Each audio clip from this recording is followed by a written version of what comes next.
తిరుమల తిరుపతిలో శ్రీవాణి ట్రస్ట్ టికెట్ల బల్క్ బుకింగ్లో చోటు చేసుకున్న భారీ అక్రమాలపై టీటీడీ విజిలెన్స్ విభాగం లోతుగా విచారణ చేపట్టింది.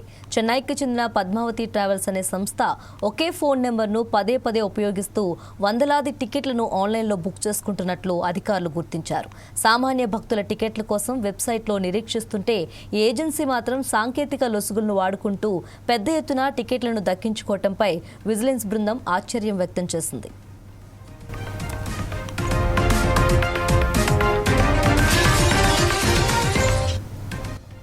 ఈ ఏజెన్సీ తన వెబ్సైట్ ద్వారా ఒక్కో శ్రీవాణి టికెట్ను 13,500 నుంచి 15,000 రూపాయల వరకు విక్రయిస్తున్నట్లు విజిలెన్స్ తనిఖీల్లో వెల్లడైంది.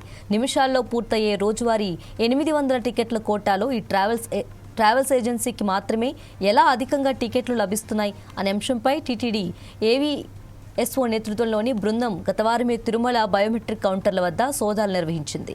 అలాగే ఈ అక్రమ దందాపై సమగ్ర దర్యాప్తు జరపాలని కోరుతూ విజిలెన్స్ అధికారులు తిరుమల 1 టౌన్ పోలీసులకు ఫిర్యాదు చేశారు. భక్తుల మనోభావాలతో ఆడుకుంటూ టికెట్లను బ్లాక్ మార్కెట్లో విక్రయిస్తున్న ఏజెన్సీలపై కఠిన చర్యలు తీసుకుంటామని టీటీడీ హెచ్చరించింది.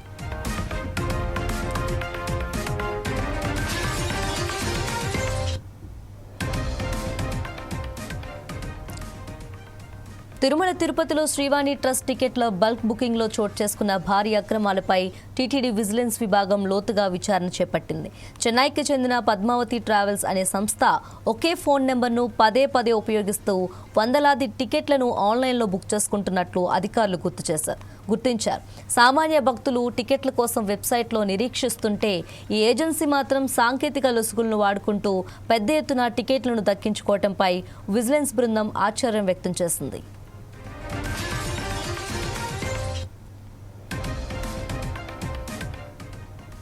ఈ ఏజెన్సీ తన వెబ్సైట్ ద్వారా ఒక్కో శ్రీవాణి టికెట్ను 13,500 నుంచి 15,000 రూపాయల వరకు విక్రయిస్తున్నట్టు విజిలెన్స్ తనిఖీల్లో వెల్లడైంది.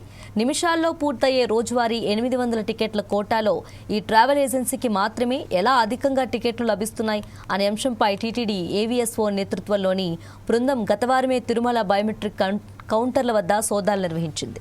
అలాగే ఈ అక్రమ దందాపై సమగ్ర దర్యాప్తు జరపాలని కోరుతూ విజిలెన్స్ అధికారులు తిరుమల 1 టౌన్ పోలీసులకు ఫిర్యాదు చేశారు.